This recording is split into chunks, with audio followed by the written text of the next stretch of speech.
Showcase the Lone Star, who sits atop the series standings after just 8 events. Scott Riggs' season has been picture perfect, so no wonder he's all smiles. He and the Ultra Bad Boys have put the number 2 in the top 5 at every event this year. They saw victory lane for the first time at Martinsville, then again at Dover just last weekend, keeping him atop the point standings for the 7th race in a row. What's left for these guys? How about a championship? The fight for the title continues tonight, where Riggs Dodge starts first and hopes to be the Lone Star left shining when the flash bulbs flicker in victory lane.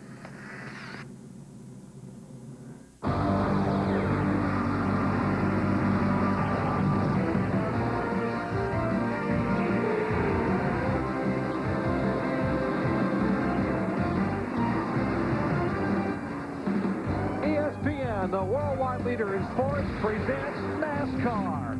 Today, the NASCAR Craftsman Truck Series finds itself deep in the heart of Texas for the 5th running of the O'Reilly 400 from Texas Motor Speedway. Hello, everyone. I'm Jerry Punch, along with Phil Parsons, Ray Dunlap, and Amy East. We are so glad you could join us. Now, rains washed away qualifying, so for just the 5th time in series history, our Mopar starting grid was determined by current point standings. That's why sophomore sensation Scott Riggs will lead them down to the green flag. 2-time champion Jack Sprague starts third, while row 3 is filled with impressive rookies Travis Quappel and Ricky Hendrick. You got Chuck Hosfeld back in 17th, fourth fastest in happy hour. Brendan Gaughan back in 30th, third at Bakersfield this year. And the final 6 starters, including Richard Petty's nephew, Trent Owens. Getting set for the green flag here at Texas Motor Speedway. Dion Henske waves the green for the O'Reilly 400.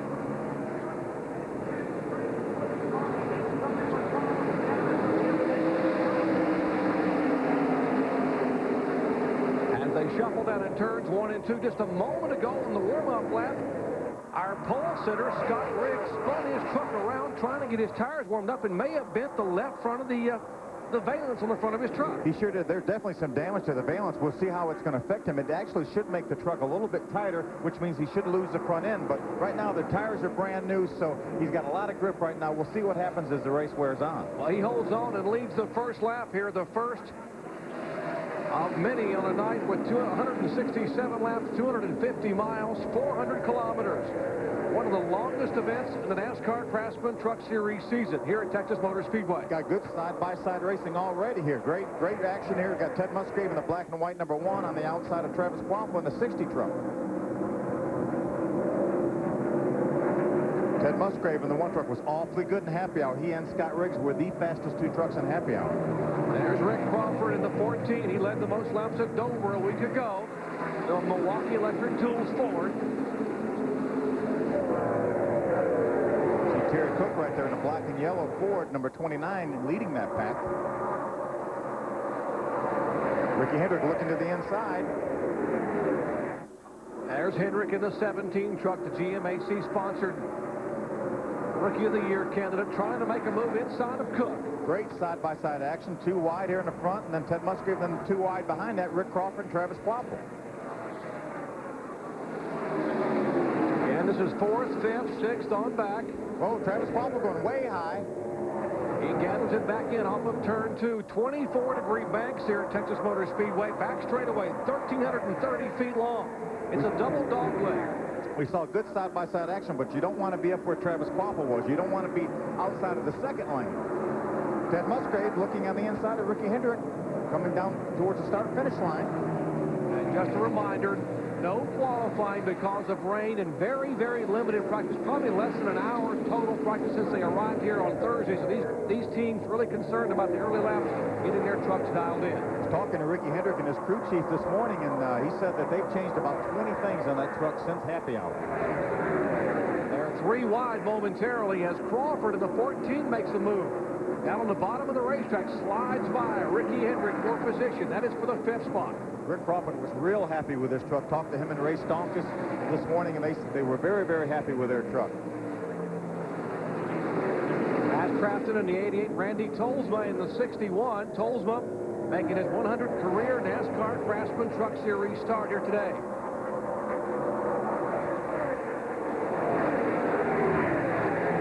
Setzer in the blue Chevrolet moved on the inside of Coy Gibbs. There you have right there in the middle of your screen, side by side, Coy Gibbs in the green truck on the outside, Dennis Setzer in the 46 Axiom Chevrolet on the inside. And a tough break for Willie T. Ribbs Dodge. Here's Mopar Dodge on pit road. Bobby Hamilton Racing Efforts. They raise the hood and take a look at what's going on in Willie T's pits. That is James Cox, the crew chief there, looking beneath the hood. There was a carburetor change this week on Monday, so a lot of teams concerned about putting this combination together very quickly. We may be seeing an omen for some things to come later on today. It looks like they're looking at the plug wires. Looking like the area they're looking is maybe a plug wire came off. He probably lost a cylinder, and they're looking to see if one of the plug wires has come off. Battle shaping up for 8th position. Impressive rookie Matt Crafton in the 88. 5 consecutive top 10 finishes for Crafton, who is the reigning Featherlight Southwest Series champion. He's getting a challenge from Randy Tolsma, who has been very good at this racetrack. Tolsma finished 3rd in this race a year ago. He has a 3rd, 5th, 7th, and 8th. 4 top 8 finishes here in 6 starts at Texas. There's a look at David Starr in a 3 truck. He had an awfully good truck. He moves on the inside of Lance Hooper, coming off turn 4. David Starr, this is actually the truck that won the race this in the fall here in October. Started back in 25th position. Take a look at some of the drivers who are on the move. You see Hooper up 6 spots, Starr up 6 spots in 19th, starting back in 25th. Brendan Gaughan, reigning Southwest Series, Western West, I said champion, is gone. Back running in NASCAR Craftsman Truck Series action, gained 8 spots up to 22nd. Billy Bigley in the 75 Spears manufacturing truck right behind Brendan. Right behind David Starr in the 3 truck.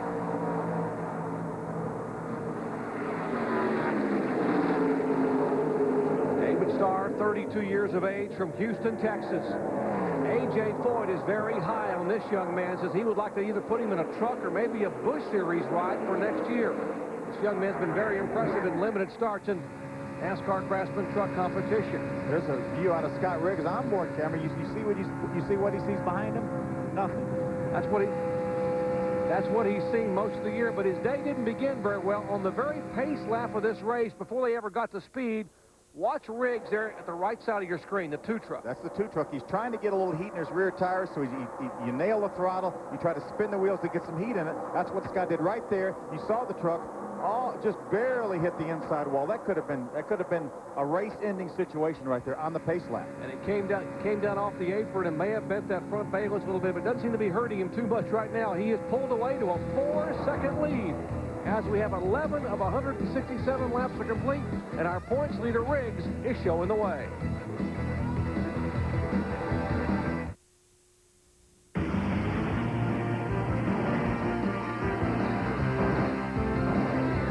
Our coverage of exciting NASCAR Craftsman Truck Series action is being brought to you by Coleman Back Home, a collection of products for your patio, all backed by 100 years of legendary Coleman quality. By the Auto Vent Shade Company, maker of the original vent visor and other quality products. Auto Vent Shade, you're only as cool as your shades. And by Pure Later, pure oil now, pure oil later. Scott Riggs showing the way here at 16 laps. We mentioned that back on Monday this week, NASCAR invoked a rule change, downsizing the carburetors to a 390, which is typically the Busch Series carburetor, down from the 830 they have been running. Why don't we check in now with our pit announcers and find out how this carburetor change will impact the teams. Amy East. That's right, Jerry, and these teams didn't find out about it until Monday. For teams like Roush, Renzi, and Petty, who have established Busch Series teams, wasn't very hard to find a 390 carburetor or even just put a Busch engine in their truck. But for everybody else, it was quite a scramble on Monday and Tuesday on the phone trying to find a carburetor to buy, bolt it on their truck, and wonder what this new package would do for them. Greg Dunlap, what are they finding out so far? Well, Amy, the first thing the drivers have said when they get into the center of the corner and they let off the throttle, it's not as quick of a response to get back into the gas to try to catch another driver. So there is a throttle response issue. But the big question we have tonight, what about fuel mileage? These new carburetors should make a lot better fuel mileage. But now the drivers are completely flat out all the way around the racetrack. And with only about 40 minutes in happy hour, not a lot of guys got a good test on their fuel mileage. So that will be an issue on this first pit stop, is to find out how they're doing on gas. Well, right now, guys, Scott Riggs is on the gas, showing the way by over 4 seconds over Ted Musgrave and Jack Sprague, but not a good beginning for Billy Bigley, the reigning Gatorade All-Pro Series champion, on pit road a moment ago during our break. Now he is back in. We heard him say on the radio that the thing seems to be missing a little bit. I wonder if they have a problem. And one truck in the wall, that is the 50 of Chuck Hosfeld, and he hits it pretty hard off of turn 2. Hard contact. I looked up and saw Chuck up there against the wall. Fortunately, no, the other trucks were able to get by without running into Chuck. But a tough break for Chuck Hosfeld. Very, very optimistic going into this race. Had a great practice speed and happy hour. Great practice speed prior to qualifying. That was rained out. So tough break for Chuck Hosfeld. As you said, he had a great week for the Eldon sponsored Jack Roush truck, and got his first top 10 just a couple of weeks ago up at Pikes Peak International Raceway. Getting better and better as a rookie in this series each week. Dan Banks and the Roush crew will go to work on this Eldon truck and try to get him straightened out, sorted back out to get back out and pick up some laps. But that brings out the caution for the first time here on lap number 20. There you see Chuck right there. He was on the apron, actually already sideways. Almost saved the truck, got around, and had made some pretty hard contact with the outside wall. But again, the guys did a great job getting by him. That's Lance Hooper just sneaking by on the inside there. Some pretty tough, pretty hard damage. Looks like there's some moisture, so he probably might have busted the radiator too. Now at 45 miles an hour, he comes down pit road for what will be his pit stop. And again, bringing out caution number 1. Let's check down with Amy.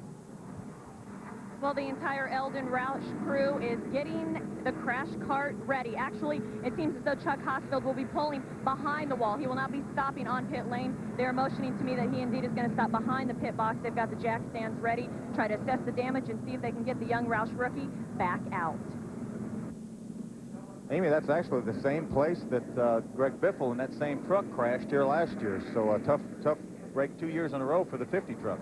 Particularly after the kind of week they had, where they, as you mentioned, he was either in the second or third or fourth quickest in each practice session they had for the NASCAR Craftsman truck. There's Dan Banks and the crew now surveying the damage. Dan at the left front fender had his hand on his headset talking to the crew, seeing how severely damaged that truck is. And as we work caution here at lap 21, a tough break for the young man out of Ransomville, New York, Chuck Hosfeld, a rookie driving for Jack Roush.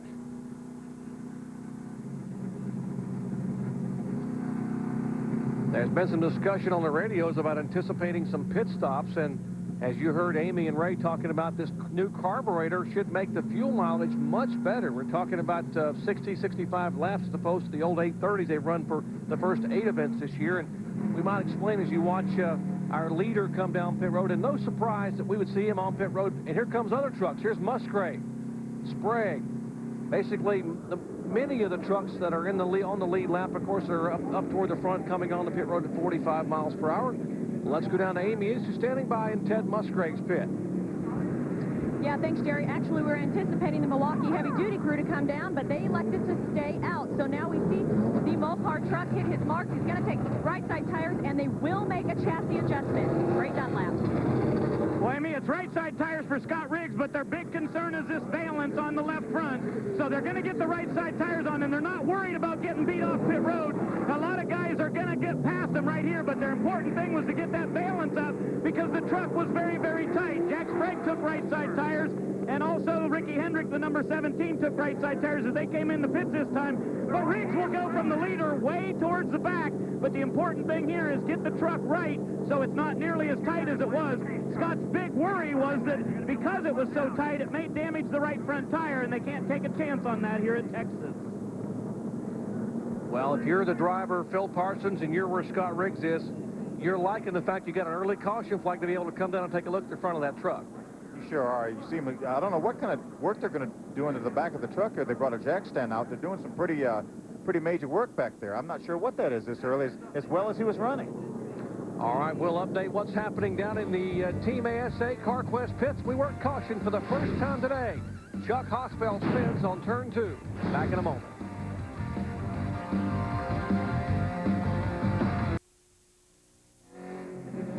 Despite 4 top 3 finishes, 2-time titleist Jack Sprague remains winless thus far this season. Now the trucks return to Memphis, where last year Sprague muscled his way by Greg Biffle on the last lap to score the victory. See if Sprague can repeat his winning ways Saturday, June 23rd on ESPN at 1 p.m. Eastern Time. That should be a good one. We got a good one going. Here's a work caution for the first time today due to a spin-off of turn 2 by Chuck Hospel on lap 20. Now let's update some pit stops. First in the Joe Ruttman pits with Amy East. Well, we all remember the pit strategy at Pikes Peak is what got that Dana Dodge in victory lane, and crew chief Danny Rollins is going for it again. He came down pit lane and gave Joe fuel only where the other trucks took tires, so they're saving them for the end of the race. Right down lap. Well, Amy, as we documented, the 2 truck was very tight for Scott Riggs, even though he had a big lead, so they came in to make major changes, went way up on the track bar and put a spring rubber in the right rear. So Timmy Cahoon says, be patient getting back through those 20 or 25 trucks that are ahead of you. We know we're good enough, and this should make it even better.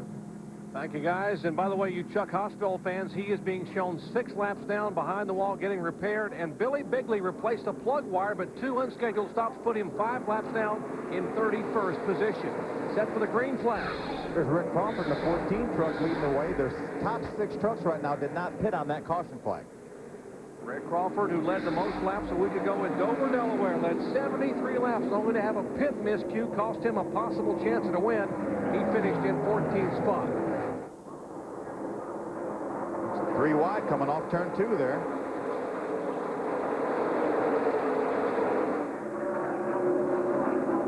Terry Cook in the 29K Automotive Ford running second. Got a pair of Fords up front. Then comes David Starr back in 3rd spot. Actually, Starr takes 2nd spot away in the Chevrolet number 3 that won here a year ago. David was really on the move as soon as the green flag dropped in this race, but he's one of the trucks that stayed out, so that's why we had that's trouble. Scott Riggs. And that is Riggs, our points leader. Heavy contact into the outside wall, into other trucks, and still contact. As you watch the Team ASC CarQuest crew with Timmy Cahoon, there is Riggs, heavy front end damage. The 81 truck also involved. That is Rich Woodland, the former Winston West veteran. And caution being shown for the 2nd time today. Tough break for Scott Riggs. That's the end of the streak. The streak of top 5 finishes of 8 in a row is going to stop. Unfortunately, tough break. And that's a lot of times that's what happens when you have to go to the back. You have some trouble. You have to go to the back for a restart. You get behind a lot of trucks that you're a lot faster than. We're not sure exactly what happened yet, but tough break for Scott Riggs. Well, you heard him say a moment ago when they were on pit road that they made took a rubber out of the right rear, and they made a track bar adjustment. And there's the crew trying to get ready to bring Scott back in. Now, he had a 118-point lead in the standings after 8 events, the largest lead by anyone at this point in the history of the NASCAR Craftsman Truck Series. You see the visor up as he tries to motor the damaged Team ASC CarQuest Dodge.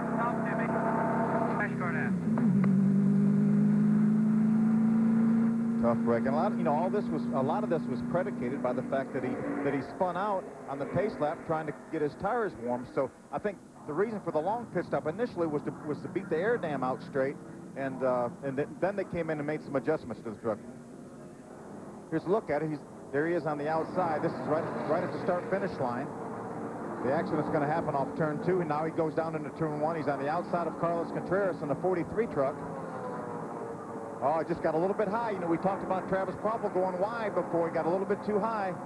Almost had it saved. Got clipped by Lance Hooper, and nowhere to go for Rich Woodland, and he hit him almost head on. Well, Patrick Lawler did a nice job of not hitting him in the door, and our leader is on pit roads, Amy East. Well, Rick Crawford has brought his Milwaukee Tools Florida down pit lane for right side tires, and he did think that he might have had a battery trouble. They were thinking about changing that battery.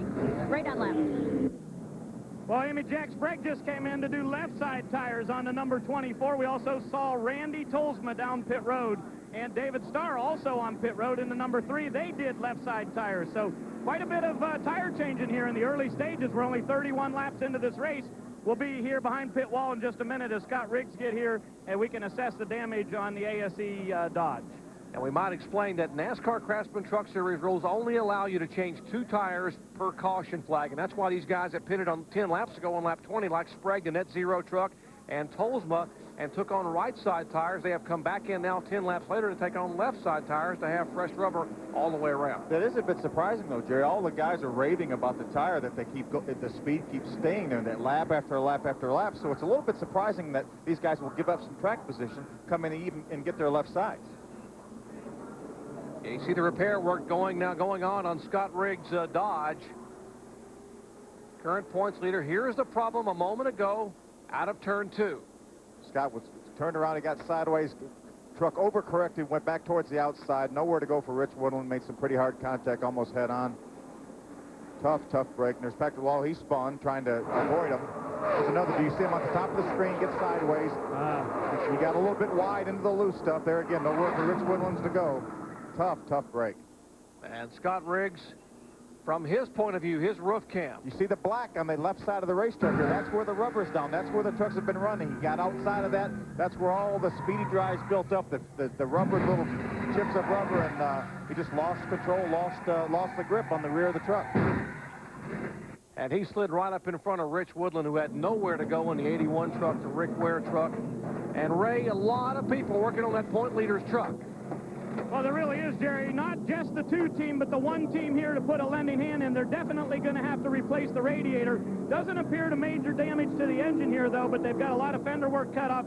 Scott, looked like the truck just got away from you over there in 2. Yeah, it's just unfortunate for the Team ASE Carquest Dodge guys. Driver made a huge mistake. Spun out there trying to get my tires warmed up in the beginning, and got the valence, and now I got in the back of the pack, and I just got impatient. It's my fault. I hate it for these guys.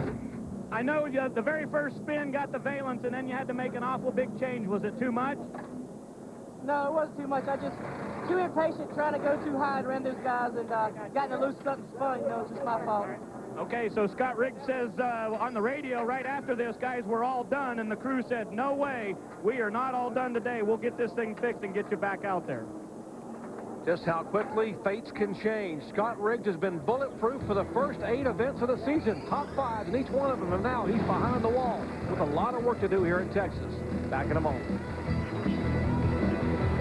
Texas Motor Speedway will bring you up to speed on what's happened thus far, even before the green flag. Cold tires created a problem for Scott Riggs, our pole sitter. He spun down across the racetrack. But then on lap 20, Chuck Hosfeld, the rookie for Jack Roush, slams the concrete wall in turn 2. And then just 10 laps later, once again, it's our points leader Riggs as he spins. And he will just clip Lance Norrick and spin around and get hit head-on by Rich Woodland, who had nowhere to go. That's where we are currently, working caution number 2 here at Texas Motor Speedway. There you see the damage on Lance Norrick's truck. On the back of it, the guys have taped it up. They've got John Monson, who's Rick Corelli's crew chief earlier this year, as a consultant with this team. Had a good truck last week at Dover. He got some laps down due to a problem, but he ran awfully well, ran with some real good trucks. And there's the 14, a problem in his pits a moment ago, right, Amy? Yeah, I remember quickly we had talked about they thought they might have a battery trouble, and it turns out usually when they have battery trouble, it's not the battery. In fact, it is the alternator not putting a charge to the battery, and that seems to be the case. Whether or not they'll have to make a battery change, I think it's inevitable. We may see that 14 coming back down pit lane and possibly losing yet another lap. Well, you can see the long faces on the Milwaukee Electric Tools crew for Rocket Rick Crawford and Rockin' Ray Stunk, as he is down a lap. Getting set for the restart here. Terry Cook leads him down, lap 38 of 167. Back to green at Texas Motor Speedway. See Terry Cook in his Ford. That's the first time that he's led a race, I guess, since Daytona. But, Jerry, he's in a Ford right now. Ford's leading the race. Last week at Dover was the first time in the history of the series that a Ford did not finish in the top 10. Pretty incredible streak. Pretty incredible. Cook finished 11th. Crawford finished 14th, but not won a single one in the top 10. Trucks right now are running through the speedy dry left from the accident from Scott Riggs. That's what you saw back there, with the fact you couldn't see because of all the dust from the speedy dry. There's Joe Ruttman in the blue truck in the middle of the screen looking on the inside of Morgan Shepherd. Morgan Shepherd is not pitted yet. He restarted this race in 3rd position. Morgan Shepherd, former Winston Cup veteran. There's Brendan Gaughan's onboard camera. Brendan, of course, the reigning Winston West Series champion, as Crawford trying to get to the inside of Gaughan and try to get back on the lead lap as Crawford goes by. Remember, he's being shown 1 lap down in 19th position. There is Brendan Gaughan's onboard camera. 25-year-old driver from Las Vegas, Nevada, the Napa Orleans Dodge. Joe Rumm and Ted Musgrave, the 18 in the 1 truck, going down the front stretch. Matt Crafton in the 88 on the inside of Morgan Shepherd going through turn 1. Dennis Setzer in the 46 truck right behind him. Morgan Shepherd, the 59-year-old Winston Cup veteran, 7 Winston Cup poles, 4 Winston Cup wins. As there's Crafton in the 88, slides back. He was in the middle of that group. Setzer on the bottom of the racetrack in the Axiom Chevrolet. There's the MB&A Chevrolet for Coy Gibbs, youngest son of Joe and Pat Gibbs, coming off that career best 5th place finish at Dover 1 week ago. Ricky Hendrick on the 17 truck on the outside of Matt Crafton going through turn 1. Still outside. Still out there. 4 coming on here. Here's Matt Crafton's spotter. They're 3 wide. Looks like Jack Sprague on the inside of the Net Zero Chevrolet. Matt Crafton's been in the middle of too many sandwiches so far. Still in there. 24 in there. Jack Sprague looking for his first win of the season, winning as active driver in NASCAR Craftsman truck competition. We're talking about the Net Zero Chevrolet number 24.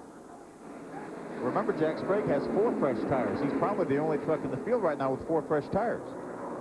And there is Terry Cook in the 29, the K Automotive Ford. This is the same truck that won here in June of 1999 with Dennis Setzer, the very first Speedway victory for Dodge. It's the same chassis, but now it has Ford sheet metal. You're looking out from Brendan Gaughan's onboard camera. You see Rick Crawford, the Milwaukee Electric Tool Ford.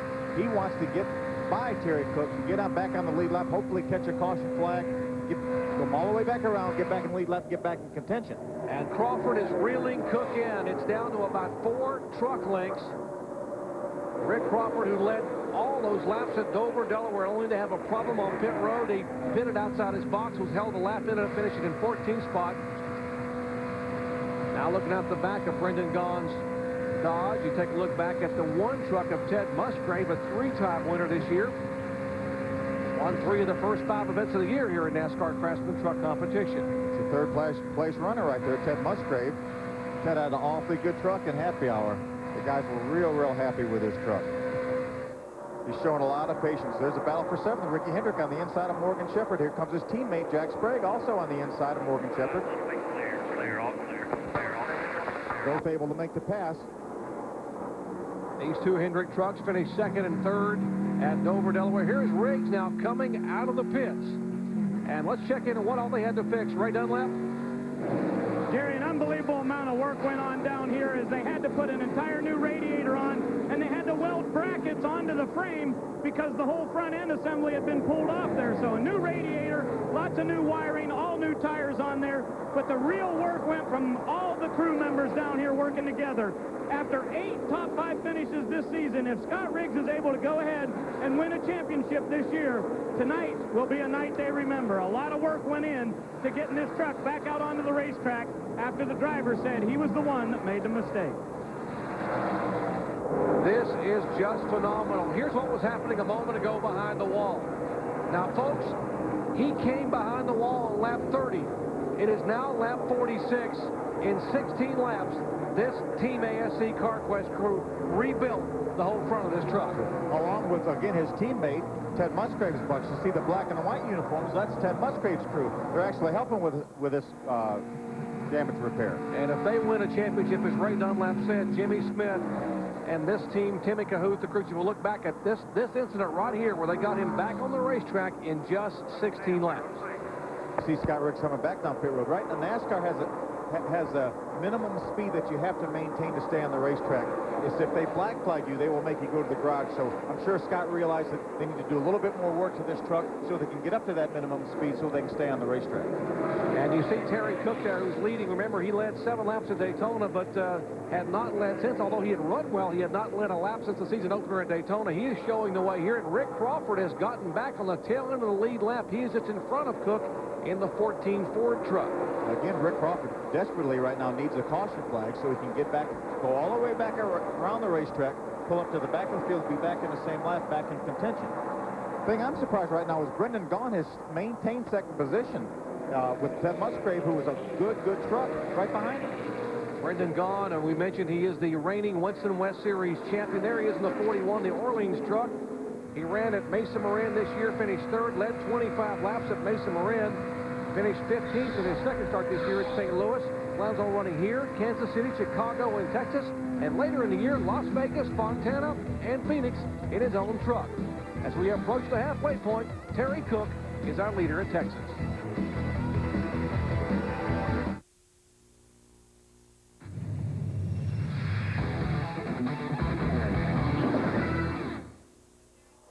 Back at Texas Motor Speedway, Terry Cook in the K Automotive Ford is showing the way here at 55 laps. 55 laps are complete, making 56 that time by, as Cook trying to get his first win for the K Automotive team since a year ago when Dennis Setzer was driving a Dodge for them at that time and took him to victory lane. Terry's lone win in NASCAR Craftsman truck competition came 68 races ago, back in August 8th of 1998 at Flemington. Now, Cook has not pitted as of yet. The big concern is when will they be on pit road, Amy East? Well, Jerry just touched base with crew chief and truck owner Bob Keselowski. And you ready for this one? They are getting some good fuel mileage down here. Around lap 70 to 75. Now, I talked to a lot of teams up and down pit lane, and they're saying closer to 65 tops. They're saying they think they can go to lap 75. And Terry Cook has not pitted at this point because they changed everything on this truck this morning after happy hour. Everything except for the driver and the steering wheel. And so far, they want to get a long run in and see what it's doing, and it's working out well. I would say, wow, 70 to 72 laps. That's awesome. That's great fuel mileage. You know, it's funny, Doc. I was talking to a lot of the engine builders, a lot of the crew chiefs this morning, and you know, the Dodge teams and the Chevrolet teams said they didn't see that much better fuel mileage with a smaller carburetor. But 3 or 4 of the Ford guys said, well, we're getting great fuel mileage. So it's looking like it for Terry Cook if he can last till 70, 75 laps. If you're wondering about the smaller carburetor, we mentioned early in our show that the NASCAR made a decision at noon on Monday to downsize from the typical 830 carburetor to the 390 Busch Series carburetor for a couple of reasons. Kevin Trimble said, we want to be able to help the owners with cost a little bit, but we're also concerned about the escalating speeds. Well, that's right. Well, they knocked about 60 or 80 horsepower out of the trucks right now, so that's going to knock, you know, 3, 4, 5 miles an hour out of them, but it's also killed about 400 to 800 RPMs, which RPMs will breed breakage. You know, so you have a little bit less maintenance cost with some less RPMs, and that's what these guys are seeing right now. Right now, what Terry Cook is seeing is about a 1.5 second lead over Ted Musgrave back in third spot. There's Musgrave. His 3 wins, Homestead, Mesa Marin early in the year. 3 wins in the first 5 events and Gateway at St. Louis.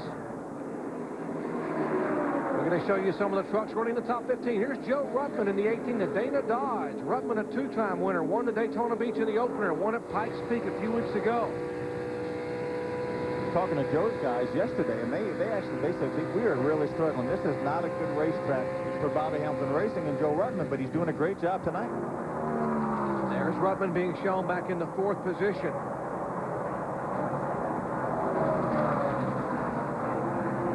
We talked a week ago about the impressive run by Coy Gibbs for the MB&A Chevrolet. His career best finish, 5th at Dover, Delaware. Mark Cronquist engines on board this truck. Mark Cronquist, the engine builder for reigning Winston Cup Series champion Bobby Labonte. And what muscle they have. They showed it last week and again are showing it here at Texas. He's being shown in 5th position. We've talked about several of the guys running Busch-type motors because of this Busch carburetor.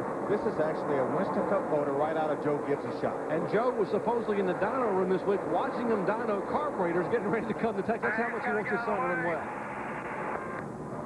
Here's the Net Zero Chevrolet for Jack Sprague, a 19-time winner, former pole sitter here, but he has never won at Texas Motor Speedway. His best finish has been a 5th here just a couple of years ago. Let's check in his pits with Ray Dunlap. Well, Jerry, last time Jack came to pit road was lap number 31. The reason they had to do that, he had a flat left rear tire, so that's why they had to come to pit road. But Dennis Conner, the crew chief, said, guys, make sure that this truck is absolutely 100% completely full of fuel, and that way we can do this race on just one more stop. So maybe only one more pit stop for Sprague. Now, he's running pretty good. Moved up now to 6th position, and he's running along with Ricky Hendrick, his teammate, in the number 17. They're not really concerned about track position right now because they think things will cycle around. Now, Dennis Conner keeps saying to them, you're running faster laps than the leader, so just be smooth. We'll be okay. Maybe just one more pit stop. Well, that could be interesting. Thanks, Ray. Both the Hendrick trucks are running extremely well. Here's the GMAC truck of the rookie Ricky Hendrick, who is the son, of course, of Rick and Linda Hendrick. And he leads the rookie points by 3 points over Travis Quapple. Ricky Hendrick, 21 years of age, has been the top finishing rookie 4 times this year, including his best finish was second at Daytona. He had a third-place finish at Dover, Delaware, just a week ago. He's being shown back in the 7th position. And here's a young man you're going to hear a lot about in the future. David Starr, the Chasco Contracting Chevrolet. Here's our leader, Terry Cook. On pit road. Let's head it toward you, Amy. Well, you know, I hate to throw this team under the bus and drag them around this 1.5-mile super speedway, but how hard is it to calculate fuel mileage? Terry Cook is out of fuel. 10 laps shy of what crew chief Bob Keselowski thought his 29 Ford F-150 could go. So they'll give him right-side tires and give him 2 full cans of fuel. He stalls it, but now gets it refired, stalls it again. The truck is stalled. They're going to go for 4 tires, you guys, only in the NASCAR Craftsman Truck Series. Under green flag only can you take 4 tires. 2 tires on yellow, 4 on green. They're going to give him the 4 fresh Goodyear, and he's out of there. Wow, that was a huge mistake, a very costly mistake for the Keselowski team, as Terry Cook had led 34 laps. They've made their pit stop, and they have changed 4 tires, but wow, Cook, a costly stop under green. Back with more action from Texas in a moment. Drivers Mark Dismore and Scott Sharp on the front row together. What an exciting one that should be. 8 o'clock Eastern time, the Texas 500 Indy Racing League coverage from Texas Motor Speedway. For more, log on to ESPN.com.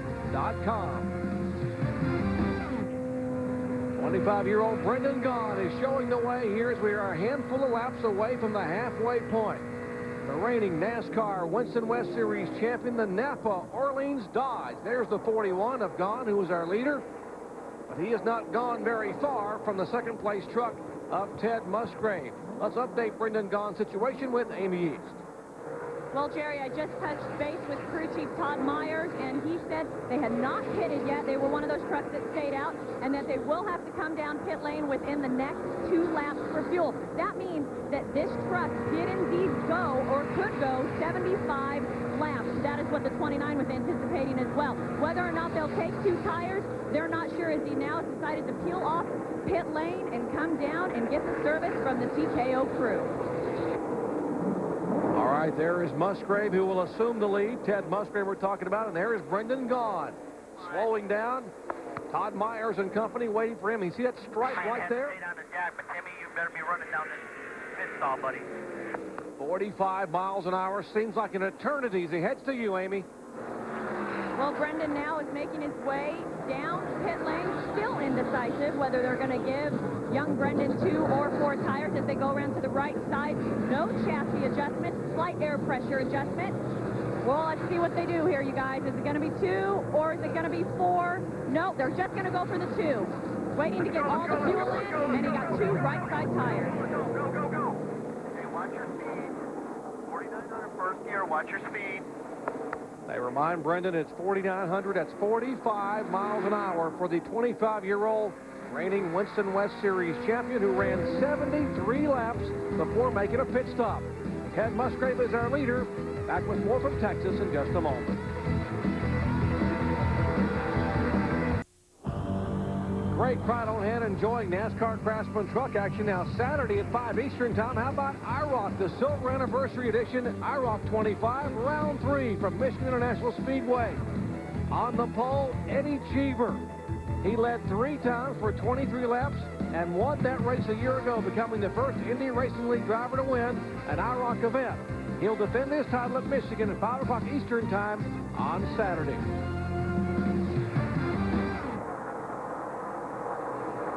Great battle for 10th position right there. There's Carlos Contreras in the 43 Hot Wheels Dodge. Finished 7th at Homestead. That's his career best finish. There's Nathan Hosly in the 99 Roush Performance truck. Doing a great job running in the 11th position. And for more on Carlos Contreras, let's go down to Amy.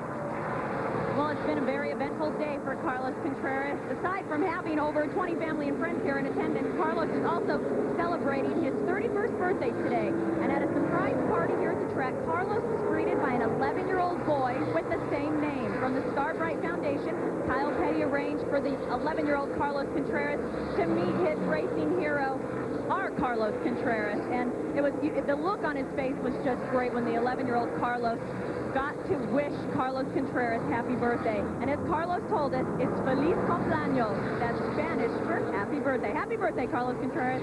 Yeah, indeed, happy birthday. Coming off that 12th place finish at Dover, Delaware, they had great pit stops last week. In fact, Howard Comstock and the crew 7.5-second stops for left side tires.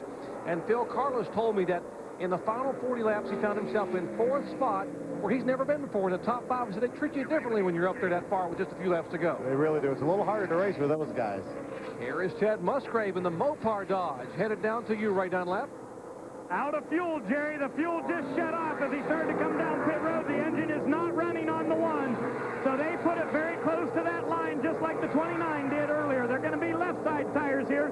Ted said the truck was a good bit tight, so they're going to make a major air pressure change in that left rear. The engine is now running 2 cans of fuel in, but only 2 tires for the one. Now, we just saw the number 60 truck come down pit road just a moment ago, and they did 4 tires. And if you're wondering at home why so many guys are running out of fuel, don't they know better? Well, it's because of the rule change on Monday. They downsized the carburetor. They had no chance to really go to do a lot of work and spend a lot of money because NASCAR didn't want them to spend a lot of money trying to keep the cost down. And they got very limited practice here to be able to gauge fuel because of the weather, the rains that came on Thursday. That's the key, Doc, is happy hours when they really try to get their good fuel mileage check. Happy hour was abbreviated, only about 35 minutes, so the guys did not have a good chance to get that done.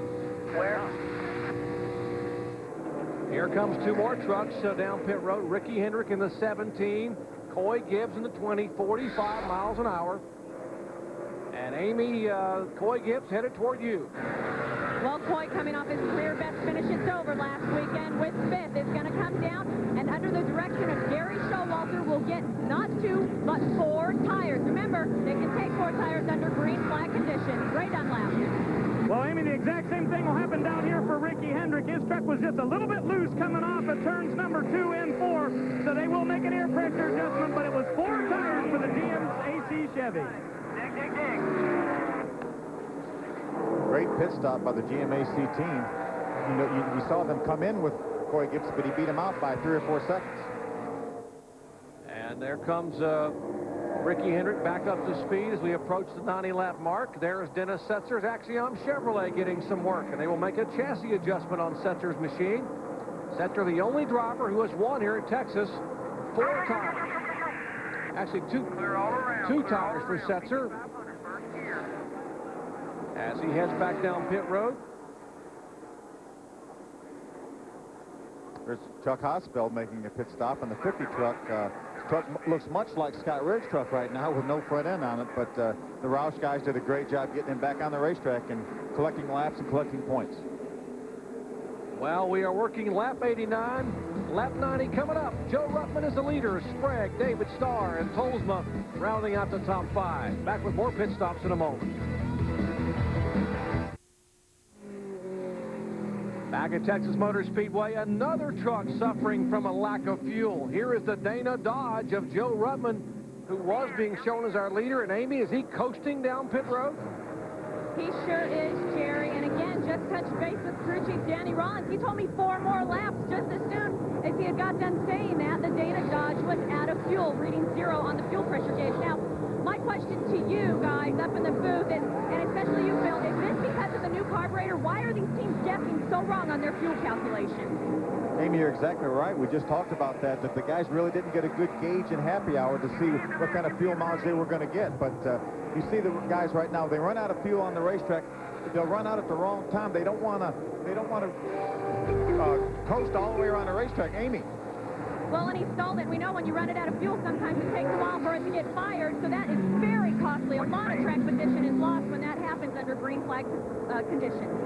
As you see, Ruttman's Dana Dodge crew, he's trying to get back to the speed. Randy Tolsma, who was running in 3rd spot, is in the pits with a big white truck in front of Ray.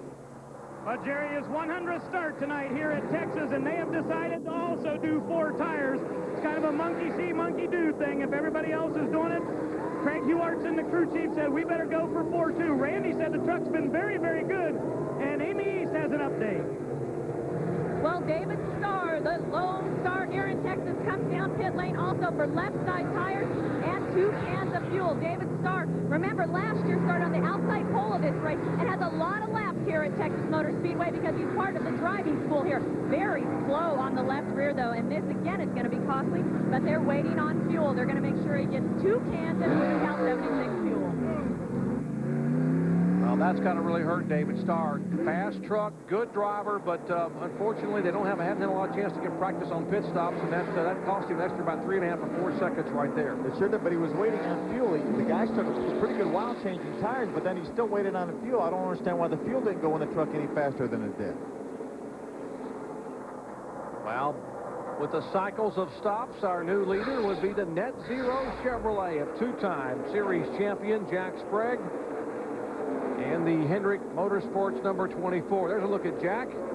Still looking for his first win this year. Same truck he set on the pole with at Darlington. Had a flat tire. Then he came in and changed the tire. Red flag comes out. Sprague is denied a chance at winning. Led the most laps out at Pikes Peak. A miscue in the pits cost him a lap. He roared back to finish third, getting back on the lead lap. So he has had some good runs, but had all kinds of just gremlins bite this team. So maybe tonight it could be his day. So as they approach the 100-lap mark, Sprague being shown as the leader. NASCAR Craftsman Truck Series action coming your way from Texas Motor Speedway. Back with more in just a moment.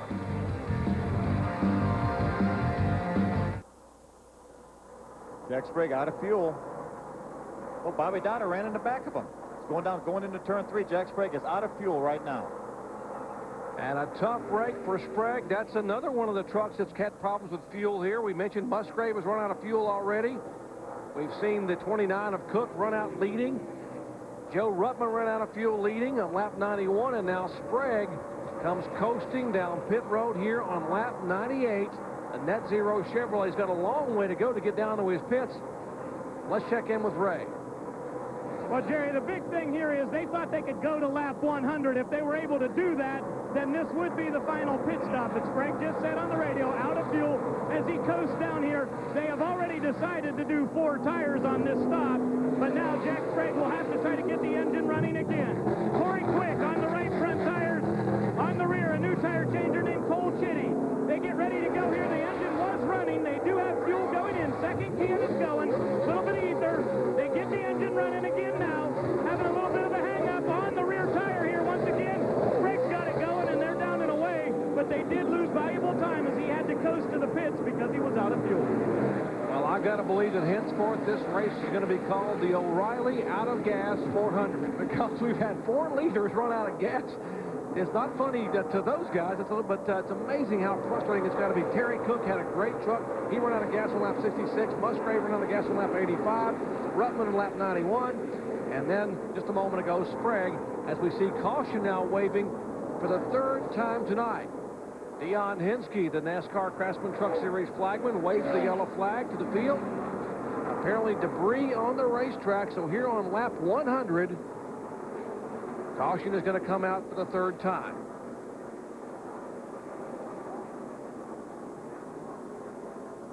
Ted Musgrave, our leader, right now on the there's a debris over in turn 3. I wonder if that might be from Jack Sprague's truck. You know, we saw Bobby Dowder get into the back of Jack Sprague when he ran out of fuel. I wonder if that maybe is a crush panel out of Jack Sprague's truck. NASCAR spotters alertly seeing that piece of sheet metal or tin over there in the turn, and at these speeds they don't want to take any chances whatsoever at 170 plus miles an hour average lap. So there is the leader, Ted Musgrave. Don't see any external damage on the Net Zero Chevrolet. Maybe a little bit in the back end. Bobby Dowder got into him in the back end, so that's the toughest part of the truck. So he was fortunate that he hit him right there. Well, this race is 400 kilometers, 250 miles, 167 laps, so they have 66 laps to go from here. The question is, if you're a crew chief, would you consider pitting when the pits do open? I think so. I think now the guys have a good gauge as to how far they can go on fuel. So after these last rounds of pit stops with 4 or 5 guys running out of fuel, as we talked about, they have a good gauge as to how far they can go. So when the pit road opens, if they can make it from that point, then they're going to come in. Otherwise, they may wait till the very end of this caution flag and then pit. Well, the pits are closed right now. We'll come back and find out if they agree with you. Let's see if we do get pit stops here with just 65 laps remaining at Texas Motor Speedway.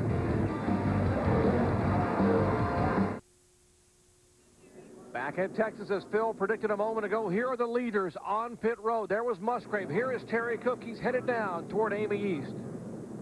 Well, Terry Cook and the K Automotive crew have rebounded from that miscue on pit lane with their fuel mileage calculations just a few laps ago. He's going to come down and take right side tires, and he's been clocking some of the fastest laps so far in the race. No adjustments. Ray Dunlap.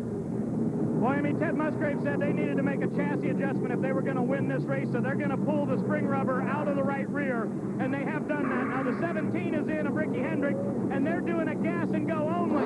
But the problem was they were in the box too much forward, and Jack Sprague also pitted, so Ricky was not able to get out. No tire change for the 17, but they thought they were going to be able to get in and out quickly, but they got held up by their teammate, Jack Sprague. On the back, Fields on the tail end at 2. Well, not everyone came on the pit road as those leaders came down. A number of trucks that had just pitted a moment ago apparently electing to stay out. David Starr was out there. He pitted on lap 93. Tolsman was pitted on lap 93. Wonder if those guys may try to roll the dice a little bit. I think they have to, make sure they have enough fuel because they don't want to run out again. So I think all the guys right now in contention, I think, will probably pit during this caution flag. Now we are under caution for the third time today, coming out on lap 100. The reason was debris. See if we can see from, and there's coming off. Parts are flying off the Ultra Wheels CarQuest Team ASC Dodge of Scott Riggs. That's the kind of night he's had. He's had a great year thus far, but I mean, even from the get-go, before the green flag waved, he had problems, and now parts flying off. That's the reason for the debris caution. Here on lap 100 is some of the trucks that are a lap or more down, now taking opportunity to come on the pit road. That's Rick Crawford in the 14 truck, the red truck right bottom of your screen. There's Nathan Hosler already in his pits, about 3 back. There's Chuck Hosfeld in the 50 truck, Bobby Dotter behind him in the 08 truck. Let's go down to Ray Dunlap and Rick Crawford's pit.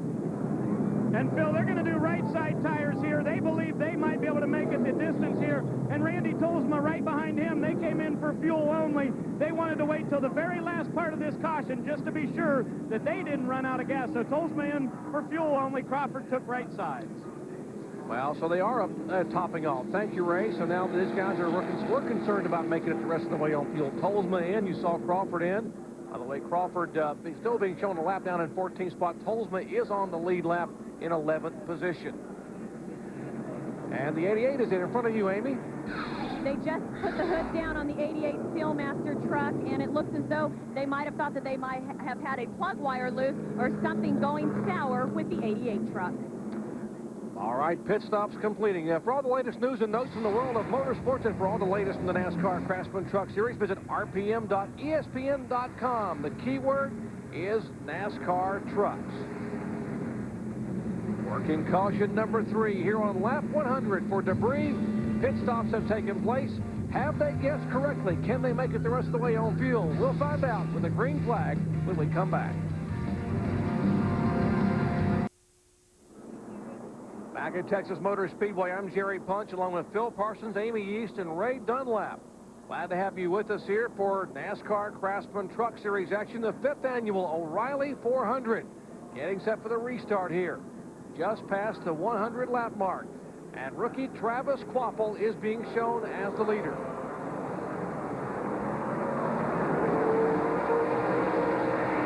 He's after a good jump. And head down into turn number 1.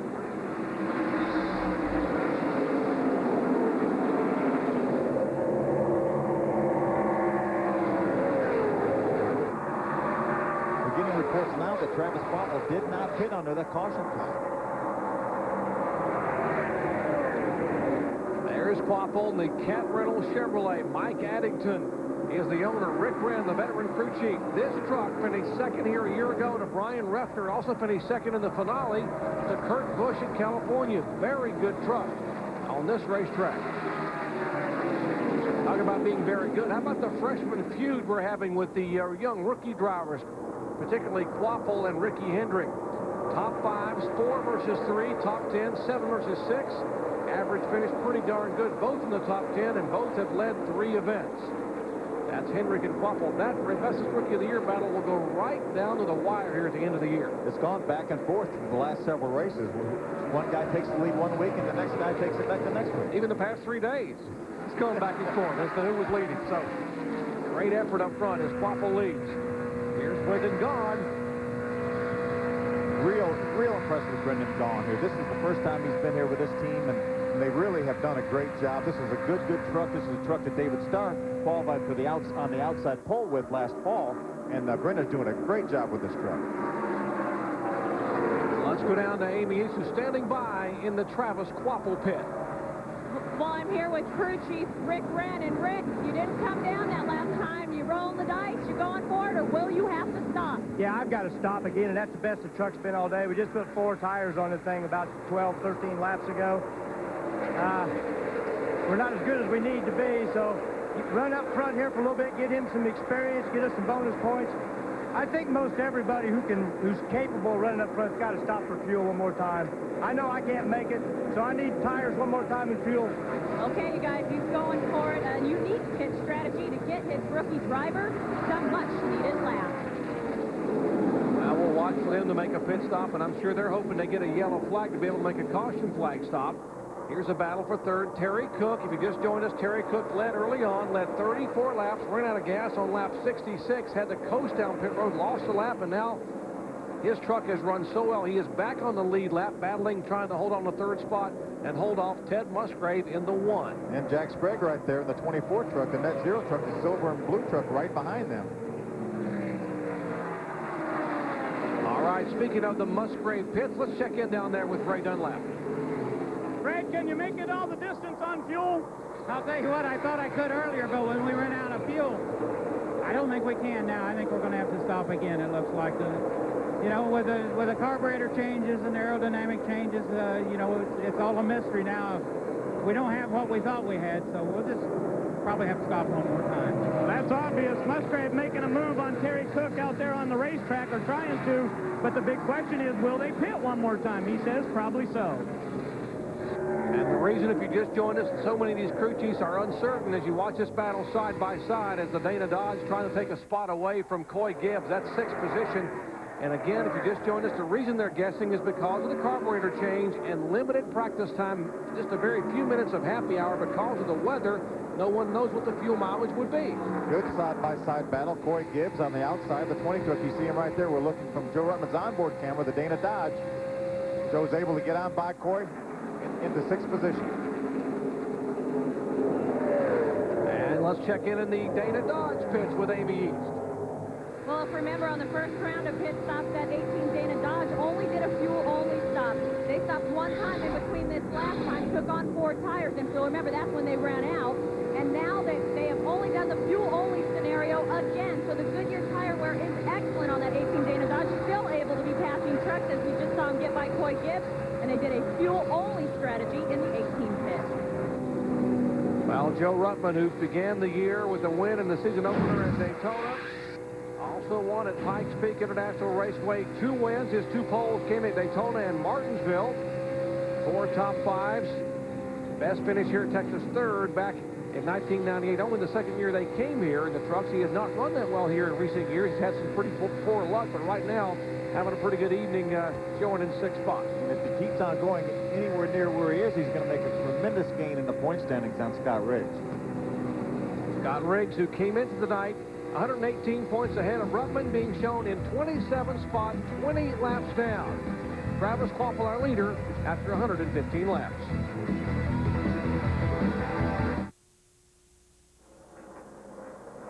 Back at Texas Motor Speedway, great side-by-side battle for 2nd position. There's a Net Zero Chevrolet for Sprague. Brendan Gaughan comes roaring back on the outside of the Dodge. Hanging tough on the outside, Brendan Gaughan in the 41 truck. Jack Sprague on the inside, going down into turn 1. Able to clear him, take the position. I mentioned Brendan Gaughan making his 3rd start of the year. Strong engines from Kevin Croyer. He was the Western West Engine Builder of the Year. Of course, Kevin built Dodges for about 12 or 13 years back when no one was building Dodges. So he built a Dodge for the 41 for TKO, and Brendan Gaughan running awfully well here, being shown now in third spot. You saw him go by Rick Crawford there. Rick had some sort of a problem, maybe a lingering problem with his battery. Well, there are many special people who work behind the scenes in this Craftsman Truck Series. Let's hear from one in this week's edition of our Craftsman Pit Profile.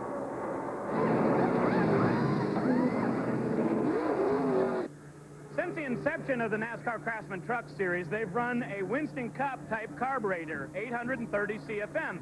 That is until this weekend at Texas. And Jeff Couch, you build the engines for the number 50 truck. What kind of a change was it when NASCAR sent you the bulletin and said we're going to run a 390 carburetor? Well, first of all, we had to run to the dyno shop to see how this would affect us with a smaller carburetor.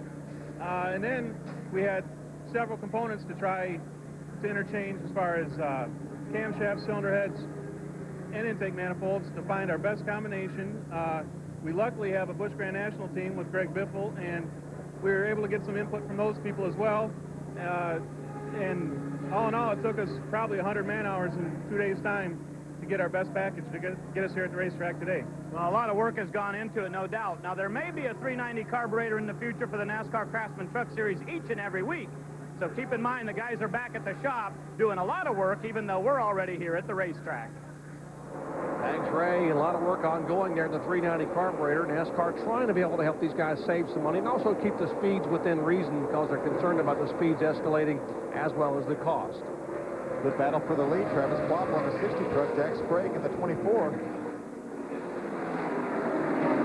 We mentioned Sprague has never won in Texas, so we've had 6 different winners in 6 events.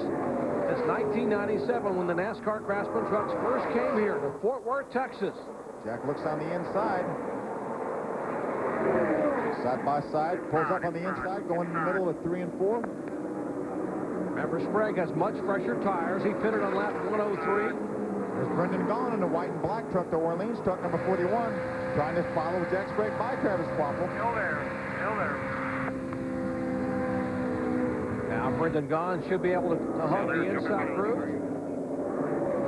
You heard Rick Wren a little bit ago tell Amy they are going to have to make a pit stop for Travis Quapple. They cannot make it. Of course, others are still concerned about making it. I'm not sure if I agree with Rick Wren. I think some of these guys may try. When you're out there as a driver, your crew chief's going to say, hey, you need to save me 3 laps of fuel. So you're going to have to pedal, do whatever you can do to save me 3 laps of fuel. What about Brendan Gaughan, Amy East? Well, Phil, down in their pit, they don't need to save 3 laps of fuel. They need to save 1 lap of fuel. Crew Chief Todd Myers said, if we stay out there, and we're going for it. My calculation says we're going to run out of fuel on the very last lap. And the number 14 Milwaukee truck also came down pit lane just a short time ago. I'm looking at some right side tires that don't have the word Goodyear written anywhere on them, which means he made some contact with that outside wall. Great Dunlap. Well, down here in the Jack Sprague pit, Amy, I just asked Dennis Conner what their fuel situation is. He said, no problem. We can make it for sure. We're not even thinking about it. So Sprague, who earlier this week told me that there was no way that they could beat the Dodges here, may do it on fuel mileage. They've got plenty of fuel to go, and Ted Musgrave may have to come back in. Travis Popp will come back in. Sprague's going to stay out. Thanks, guys. And by the way, there's the 14 truck of Crawford, the red truck on the right side of your screen. He did have some contact with the right side of that truck into the wall. He is now being shown 2 laps down in 20th position. A tough break for Rick Crawford, his owner of that truck right here in Azona, Texas. Hoping to be able to finally see his truck win here in this home state. Rick Crawford not having the best evening here thus far. Tom Mitchell, Circle Bar Motel and RV Park in Azona, Texas. His daughter Lisa Carnes here to watch Crawford run, but having a tough break here at lap 125. We've got a terrific race right now, Doc. We've got 5 trucks within 1 second of the lead. That would be Sprague the leader. Brendan Gaughan. There is Sprague the 24. Brendan Gaughan the 41 right behind him. Then comes Quapple, the rookie. Then comes the 1. You just saw Musgrave in the Mopar Dodge, and Terry Cook from Chevrolet, Dodge, and Ford. That's the top 5. And the blue truck right there in the middle of your screen, that's Joe Ruttman. He's a 6th place truck with David Starr right behind him in 7th.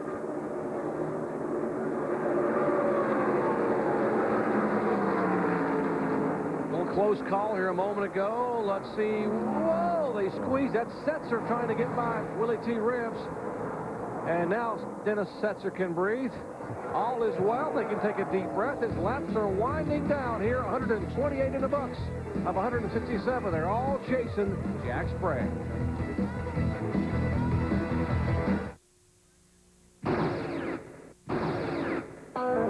No one knows heartaches in Texas better than Jack Sprague. A blown engine in 97 cut a good run short. Then in 98, a turn 4 spin sent him flying through the grass. Last year, his bad luck got worse as a backstretch crash left his truck mangled and his crew frustrated.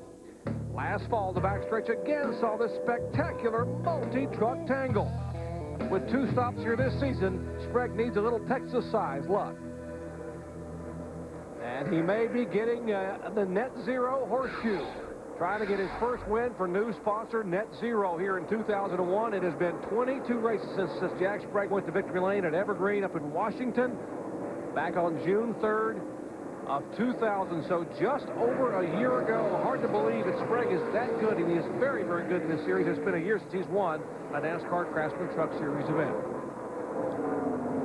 He's got it all going his way right now. We saw all 5, 6, 7 trucks running together. Jack's actually put a little bit of lead on everybody except Brendan Gaughan. Brendan Gaughan's about, you see him right there in the black truck, about a half a second behind Travis Quapple in third. The red and yellow truck is about 2 seconds back.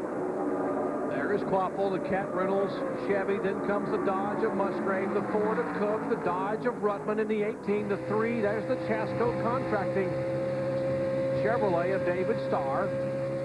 Started back in 25th position. It's hard to remember that David Starr is in a Chevrolet. He drove the 41 Dodge for so long. It's hard to remember that he's in a Chevrolet. What a ride he's giving that Chevrolet here at Texas Motor Speedway. 33 laps remain in the O'Reilly 400. Great crowd on hand enjoying NASCAR Craftsman Truck Series action here in the Lone Star State. The first of 2 visits they will make this year to Fort Worth, Texas, and Texas Motor Speedway. See Terry Cook in the 29K Automotive Ford right there. He's trying to look for a way underneath that Musgrave. Looks like he was able to get up under him coming off turn 4, but was not able to pull up beside him. You see Travis Quapple right there pull over to the inside to follow that lap truck. He's trying to draft off that lap truck, trying to save a little bit of fuel. We heard Rick Rent say that he couldn't make it all the way, but he needs to try to save as much fuel as he can so they could catch a late caution if that would come out. You got to wonder, though, with these upright windshields, as much air as these trucks push, and there's David Starr just sneaking a peek to the inside on Ruttman. He thinks better of it. All over Joe Ruttman. He's going to try to maybe get up behind Joe Ruttman, get him loose, get on the inside like he's trying to, but you see the horsepower of that Dana Dodge pulled Joe Ruttman away from David Starr. By the way, David's uncle Mike Starr, who owns Team Texas Driving School, he bought this truck. As you see, Quapple now slowing down here on lap 136. And here comes the Cat Reynolds Chevy on pit road. Now. Okay, guys, left side tires and fuel. Left side's and fuel. Jimmy, I'll watch you punch the second can. I'll tell Houston when to go. Well, that was crew chief Rick Wren telling the Cat Rental crew what to do. And the plan is that they're going to give him left side tires. And the fuel calculation, they've lost quite a bit of fuel there. Fuel calculation is to get in a can and a half is what they think they're going to need to go the rest of the way. So when tires are done, they're going to drop the jack, although they have a little trouble on the left front. That was a really, really bad stop for a pit crew that has been awesome all year. Well, lap 138, so he tries to get back to speed.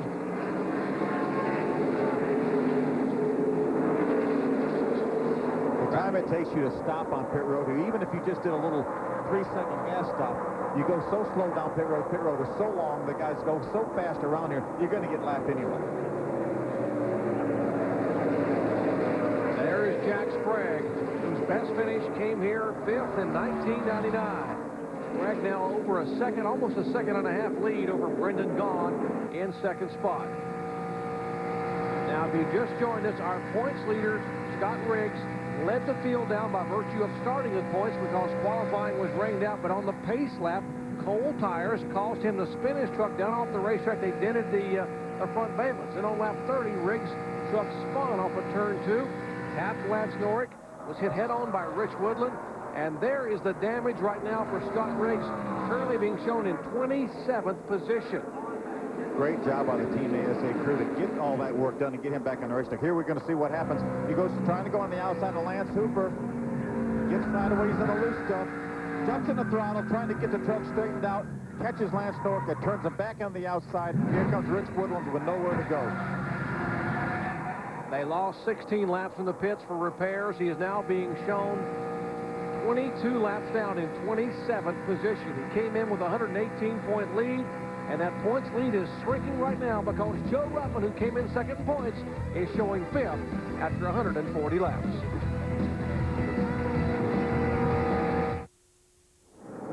Back in Texas, great battle being waged for fourth position a moment ago while we were away. Joe Ruttman in the grass.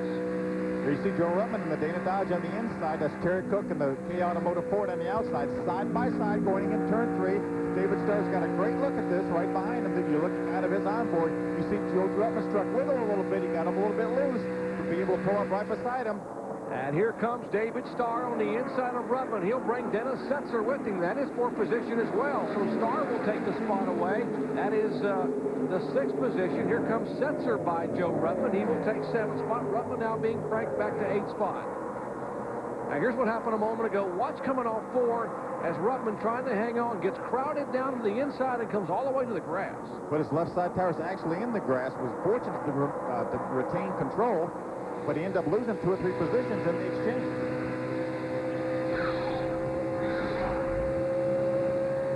"23 laps remain at Texas Motor Speedway. Glad to have you with us. I'm Jerry Punch, along with Phil Parsons, Amy East, and Ray Dunlap.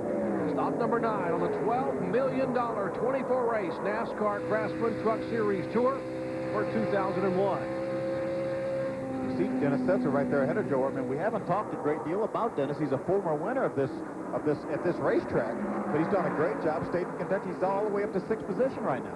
And this would be his best finish of the year. His best finish prior to this for Setzer was an 8th place finish, and that finish coming at Pikes Peak back a few weeks ago. So this would be his best finish to date here in 2001.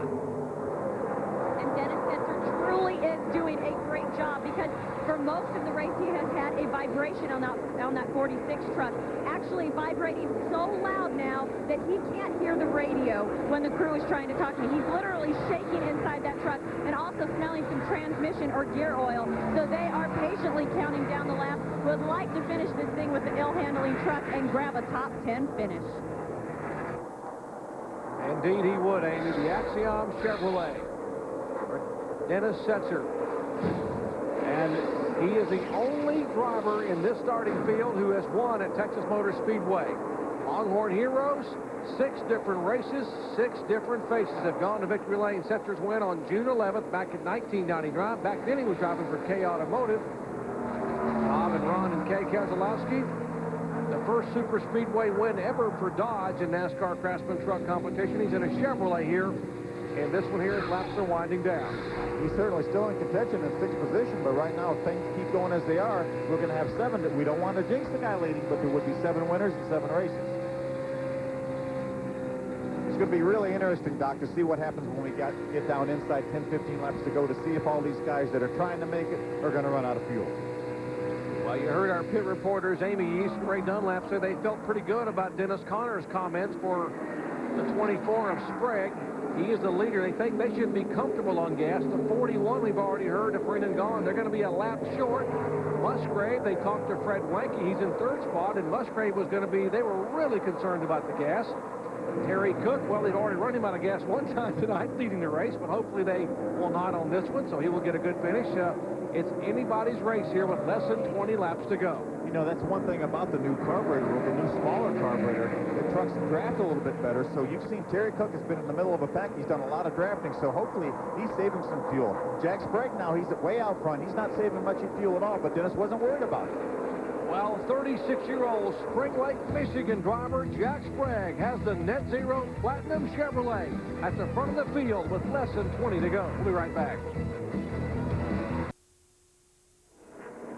Back in Texas Motor Speedway here in Fort Worth, Texas, in the final laps of the O'Reilly 400 NASCAR Craftsman Truck Series event.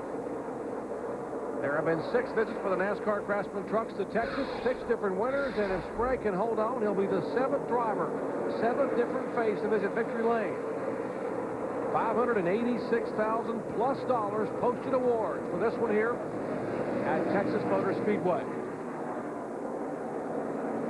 Showing 11 trucks still on the lead lap. Sprague the leader, Brendan Gaughan in second, Musgrave, then Cook, then David Starr in the top 5. Then comes Ruttman 6th. 7th is Setzer, 8th Ricky Hendrick, 9th is Coy Gibbs, 10th is Randy Tolsma, and the last truck on the lead lap is the birthday boy, 31-year-old Carlos Contreras. Anything can happen in this leaderboard right now where these guys start getting towards the end and start running on fumes. This leaderboard could do some serious shuffle. The battle for third right there, Ted Musgrave in the white number 1 Dodge. Terry Cook in the black and yellow Ford of K Automotive. And there's David Starr in the 5th position, right there, right behind him in the 3 truck. David Starr started back in 25th position is being shown in the 5th spot. Brendan Gaughan started back in 30th spot is being shown in 2nd. So word is these drivers may end up running a number of NASCAR Craftsman Truck Series events in the future. In fact, we mentioned at the top of the show that A.J. Foyt has had an eye on David Starr. In fact, David ran the NASCAR Busch Series event here last month for A.J. Foyt. Had a pretty good run for A.J. Hasn't done anything tonight to disappoint A.J. Foyt, I'll tell you that. Not at all. Finished 17th, driving the Jana King entry for Foyt Enterprises back last month here. Less than 15 laps to go. Dodge has won the first 8 events of the 2001 season. It has been a Mopar sweep. But right now, it looks like Chevrolet, if they can hang on, might be able to break the stranglehold. Possibly even a Ford. There's a Chevy leading. Dodge is 2nd. Dodge is 3rd, and Ford is 4th.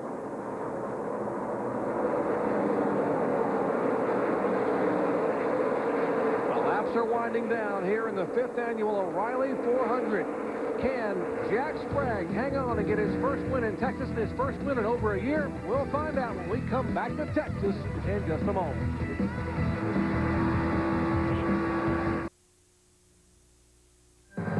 Since the NASCAR Craftsman Truck Series first visit here in 1997, the Texas Motor Speedway has delivered 6 faces in 6 races. 6 different winners representing all 3 manufacturers, with the last 3 in a row coming from the pole. Who will be the next to shine here in the Lone Star State? Will it be an emerging veteran, a promising rookie, or a proven champion who fulfills his dreams of Victory Lane deep in the heart of Texas? Well, right now that proven champion is a 2-time NASCAR Craftsman Truck Series champion who's hoping to be able to fulfill his dream of having the eyes of Texas on him in Victory Lane in just 10 more laps. We're talking about Jack Sprague in the Net Zero Chevrolet. And a pretty good night for Sprague to run pretty well in a Chevrolet. The Silverado brand manager, assistant brand manager, Maria Rohrer, here for the first time this year to watch the Chevys run. And she's got to be down there praying as well, along with Rick Hendrick and the rest of that crew. That's right. And we hear she's a big race fan, so we're awfully glad to have her here. It'll be 9 laps from the checkered flag. That time by for Jack Sprague. And you got to wonder, with the kind of luck, I'm talking about horrible luck he has had this year, what's going through his mind here in these final 9 laps? It seems like these laps take a little bit over 30 seconds. To Jack Sprague right now, they're taking about 10 minutes a lap. You see, there you go, David Starr on the inside of Ted Musgrave. That's for the 4th position. Terry Cook has already got by Ted Musgrave. There's Joe Ruttman on the inside of Ted Musgrave. Side-by-side action through turn 3. Pair of veterans, a pair of Dodges battling for position. That would be for the 4th spot. Dana Dodge, Mopar Dodge. Still side-by-side going down into turn number 1. Joe pulls back up on the inside in the center of the corner. See if he's able to clear him as they come off turn 2. Not quite yet. Not quite. Now he's got it. Now the spotter says clear high. Clear. That's music to his ears right now. Exactly. He said, I know I've cleared him. I can pull in front of him and set my sights on David Starr. But Starr is pulling away a little bit, trying to reel in Terry Cook for third spot. Well, that side-by-side action's really slowed them down a little bit. David Starr was able to squirt out. You see, he's got about 10 truck lengths right now on this battle for fifth position. And with 7 laps to go, there is, you see that battle there, but Starr is moving in on Cook. He's about 4 truck lengths back from Cook as you watch these two back in 5th and 6th. And we'll show you there is Starr and making about 10 truck lengths as you see. The 29 of Terry Cook in 3rd spot. The 3 of Starr is 4th with 6 laps to go. Terry Cook right now would equal his best finishing position of the year. He's had a couple third-place finishes. If he can retain this position, he would equal that. Everybody stay down. Terry finished 3rd at Martinsville and Gateway in St. Louis. How about some ether? Can you get some ether for the 18th crew? And Terry Cook apparently talking to the team, very concerned about the fuel pressure. He's still out. We're talking about squirts and ether, because when you run out of fuel, we started talking about it earlier, when you run out of fuel at the wrong place, if you run out of fuel right now going down to turn 1, you want to stay in the throttle and keep it going as long as you can, but the problem is he's out of fuel right now. He must be out of gas. Here comes Starr, and Terry Cook is out of gas. Gary, there's nothing we can do about it. Unbelievable. For the second time in a day, Terry Cook in a race. Terry Cook was leading on lap 66, ran out of gas, had to come down, lost a lap, and we're hearing Musgrave is out of gas. The 6th-place truck. There's the Mopar Dodge of Musgrave. He's out of gas. 4 laps to go. Who can make it? We talked that this leaderboard was going to shuffle, Jerry, and it's shuffling right now. Here is Musgrave. Here is Cook. 45 miles an hour, but who cares about speed, Amy? They're out of gas. You're right, Jerry. It is unbelievable. At this point, it looks like now that the 51 truck, the IHOP truck, may be in the way of Terry Cook. Terry Cook's going to come on the inside of the 51 truck so that they're not in his way. He's going to get some quick fuel. They've got the ether can ready just in case it is fired, and Terry Cook with a splash of fuel is back out. Costly miscalculation. No, it is stalled, and the automotive crew is having to push him down pit lane, right down lap. Well, Amy, these guys were in 3rd position and dropped back, but they were still trying to hold on to a top 10. So Ted Musgrave decided to gamble. They were going to try to stay out there, but it did not pay off. He got his fuel, but he's going to lose a lot of positions back to 11th already on the leaderboard. They're racing out of the pits on the apron right there, the 29 of Terry Cook and the 1 of Ted Musgrave. Well, 2 laps to go, and these 2 guys have lost any shot. There's the guy they're chasing. He will get the white flag next time by. White flag from NASCAR Craftsman truck flagman Dion Henske. And it looks like the 7th face in the 7th race will head to victory lane if he has the fuel to last 2 more laps. He needs to stay right there. Draft off those 2 guys. If he's low on fuel, this gets draft off those guys, save a little bit of fuel. And remember, Brendan Gaughan said they could make it to within 1 lap with a checkered, and they were going to run out. Here he is on the final lap. Did the 41 have enough fuel to make it?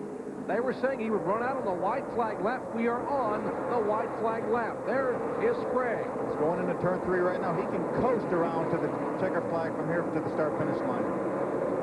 And 36-year-old Jack Sprague from Spring Lake, Michigan, the 2-time NASCAR Craftsman truck champion, picks up his 20th career victory in the O'Reilly 400 at Texas Motor Speedway.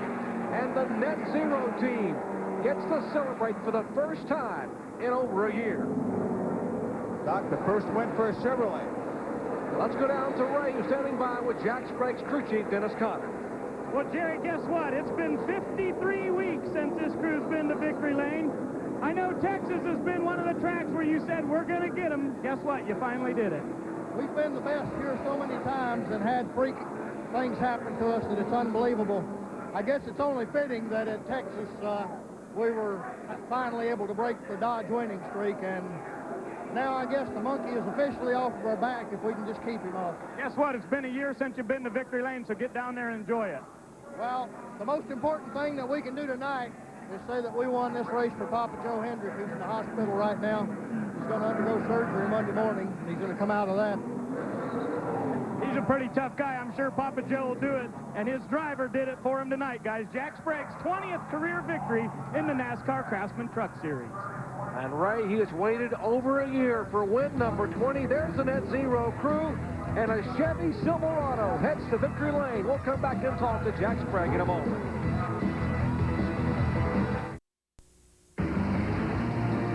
Our coverage of exciting NASCAR Craftsman Truck Series action from Texas Motor Speedway has been brought to you by Mopar, parts for Chrysler, Plymouth, Dodge, and Jeep vehicles from the dealerships that sell and install them. That's the Mopar difference.